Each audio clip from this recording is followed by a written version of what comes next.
안녕하세요, 비전스피어입니다. 오늘은 우주산업에 대해 얘기해보려고 합니다. 제2차 세계대전이 끝나고 1900년대 후반 소련과 미국으로 형성된 냉전은 그들을 우주 경쟁으로 이끌었습니다. 1969년 아폴로 11호로 인류가 달의 첫걸음을 디뎠고 인류의 가능성을 보여주었습니다. 그러나 1972년 아폴로 17호를 마지막으로 더 이상 50년간 달에 도전하지 않았습니다. 왜 인류는 더 이상 달에 가지 않았을까요? 기술적인 한계 때문일까요? 아닙니다. 인류가 노력만 한다면 지난 50년간 달에 가고도 남았을 것입니다. 인류가 달에 가지 않았던 이유는 더 이상 갈 가치가 없기 때문입니다. 우주산업은 천문학적인 비용을 동반하는 장기적인 프로젝트입니다. 발사 한 번에 수십억에 달하는 비용을 쏟아붓고 그 발사 또한 실패할 가능성이 매우 큰 산업입니다. 당연히 기업들은 물론 국가적으로도 리스크가 상당했습니다. 아폴로 프로젝트 당시 세계는 냉전이라는 이념 갈등에 직면했고 소련이라는 그리고 미국이라는 뚜렷한 목표와 경쟁 구도가 형성되어 있기 때문에 가능했던 것이죠. 그렇기에 국민들의 열렬한 지지를 얻어낼 수 있었고 달에 가야 할 명분이 차고 넘쳤으니 국가적인 프로젝트가 가능했고 우주산업이 비약적으로 발달한 것입니다. 그러나 소련이 붕괴되고 더 이상 달에 갈 명분이 명확해지지 않으니 이러한 산업에 대한 관심이 점차 사그라들 수밖에 없었습니다. 이것이 지난 50년간 인류가 달에 가지 않았던 이유 중 하나이고 우주산업이 다른 산업에 비해 발전 속도가 더딘 이유였습니다. 하지만 이제는 다릅니다. 우주산업이 새로운 국면을 맞이하고 있는데요. 이제는 달에 갈 이유가 생겼습니다. 아니, 무조건 가야만 합니다. 미국을 포함한 전 세계가 다시 한번 꿈틀거리고 있고 우주로 시선을 돌리고 있기 때문인데요. 그 이유를 살펴보자면 드디어 달에 숨겨진 가치를 발견해낸 것입니다. 달이 도대체 어떤 가치를 가지고 있길래 달로 가야 하는지에 대해 설명해 드리도록 하겠습니다. 첫 번째는 히토류입니다. 히토류란 주기율표상에 있는 17종의 희귀한 금속 원소를 말하는데요. 휴대폰, 반도체, 전기차 등 현재 주요 산업의 핵심이 되는 자원이기 때문에 매우 중요한 가치를 지니고 있습니다. 또한 달에는 헬륨3가 매장되어 있는데요. 이는 새로운 에너지원으로 주목받는 자원입니다. 이론상 1g으로 석탄 40톤의 에너지를 생산할 수 있으며 이러한 헬륨3가 달에는 100만 톤이 넘게 매장되어 있는 것으로 추정되니 경제적으로 어마어마한 가치를 지니고 있는 것입니다.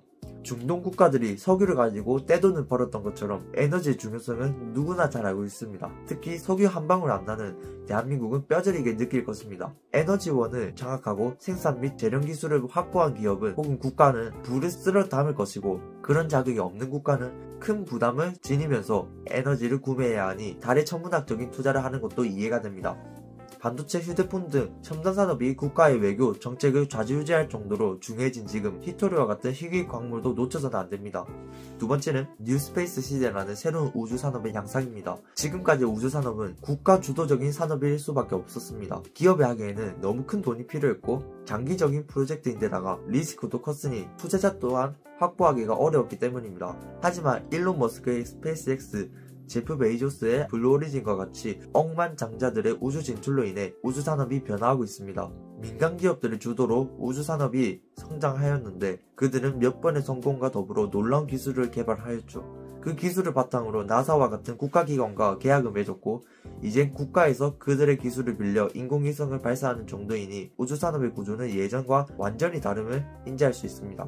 민간기업 특성상 수익을 목표로 하기 때문에 그들은 민간 우주여행과 같이 우주산업을 상용화하기 시작했고 이러한 패키징들이 출시되며 인류는 한 걸음 더 우주와 가까워지고 있는데요. 세 번째는 군사력입니다. 우주 얘기에 웬 군사력이 나오지 싶을 테지만 놀랍게도 이것이 현재 가장 큰 이유 중 하나입니다. 한 가지 에피소드를 들려드리겠습니다. 러시아가 우크라이나를 침공했을 때 우크라이나의 방공망과 정보망이 손상되었습니다. 첨단 무기가 즐비한 현대 전장에서는 신속하고 체계적인 통신이 필수인데요. 이러한 상황에서 우크라이나는 일론 머스크에게 도움을 받았고 그는 스타링크를 통해 인터넷을 공급하였습니다. 정말 많은 국가들이 놀란 부분이었는데요. 민간기업 하나가 전쟁에 끼치는 영향에 대해 경악하였습니다. 이제 우주에서 발생하는 이런 사업들이 무기가 되고 있는 상황입니다. 이것 또한 많은 국가들이 발사체, 적외도 인공위성 등 우주산업에 뛰어드는 이유 중 하나입니다. 네 번째는 신냉전 체제입니다. 지난 20세기에는 소련과 미국 간의 대립이 우주 경쟁을 촉진시켰다면 이제는 중국과 미국입니다. 중국이 미국과 대립할 정도로 새로운 강자로 떠오르고 있는 지금 중국 미국 간의 신냉전 구도가 형성되었고 이는 우주 개발에도 영향을 미칠 것으로 보이는데요. 우주 개발하면 미국과 나사가 떠오르겠지만 사실 중국도 만만치가 않습니다. 중국의 우주 기술 또한 발전된 상태이며 미국의 경쟁 상대로 충분합니다. 중국 항천과기집단과 중국 항천과공집단 그리고 중국 정부가 주도하는 중국의 우주 굴기 산업은 그 성과도 어마어마합니다. 선저우 프로젝트는 중국 유인 우주선을 개발하고 전세계 세 번째로 독자적 우주 비행 능력을 개발하였으며 독자적인天궁 우주 정거장도 개발하였습니다. 창호 프로젝트 일환으로 창호 4호가 세계 최초로 달 뒷면에 착륙하였으며 달 샘플을 채취하는 데 성공하였고요. 태논 1호는 화성에 착륙하여 여러 조사를 진행하고 있습니다. 위성 발사체 등 다양한 분야에서도 성과를 내고 있으며 아직 미국이 압도적이긴 하지만 이러한 중국의 성장은 바로 옆 한국의 안보에도 큰 영향을 끼칠 수 있기 때문에 주목해야 합니다. 특히 전 세계가 우크라이나 전쟁으로 적에도 인공위성의 중요성과 우주 궤도를 장악하는 것의 중요성을 느낀 상황이기 때문에 더욱더 주의해야 하죠.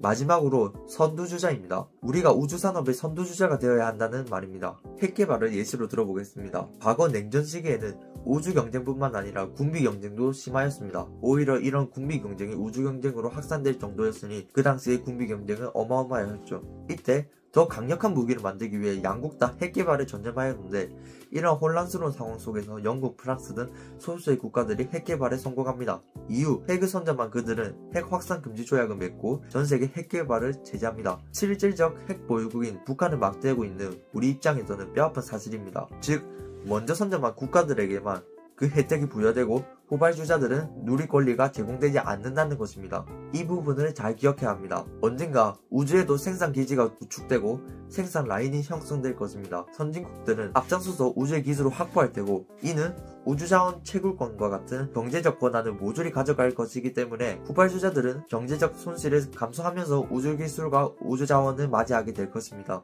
이렇듯 선점하는 것이 중요하다는 걸 아는 선진국들은 이미 준비에 돌입하고 있고 우주산업은 이러한 준비를 받아들이기에 아직 늦지 않았다는 것입니다. 어쩌면 이제 시작인 그런 산업일 수도 있습니다. 그렇다면 우주산업의 현황은 어떨까요?